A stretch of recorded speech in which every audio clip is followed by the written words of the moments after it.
का हा मोठा प्रश्न आहे. बोला बोला एक मिनिट बोला उभे राहा मॅडम बोला थांबा एक मिनिट बोला उभे राहा बोला की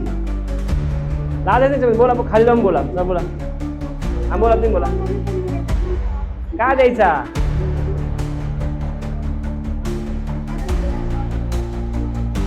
त्याला तुम्ही जे बोलले प्रोसेस ही का करायची हे विचारलं मी पंपिंग का करायचं विचारलं मी बोला इकडे कोण हार्ट बंद झाल्यानंतर करतात लक्षात घ्या आपण ज्या प्रोसेस मध्ये त्याला काय म्हणतात CPR कार्डिओ पल्मनरी. चला आता कोण येते प्रोसेसला चला पुढच्या प्रॅक्टिकलला कोण येते खाली इथे घ्या इथे खाली घ्या वरती नेवत प्रोसेस आपण थोडं टेबल पाठी मग सर हा टेबल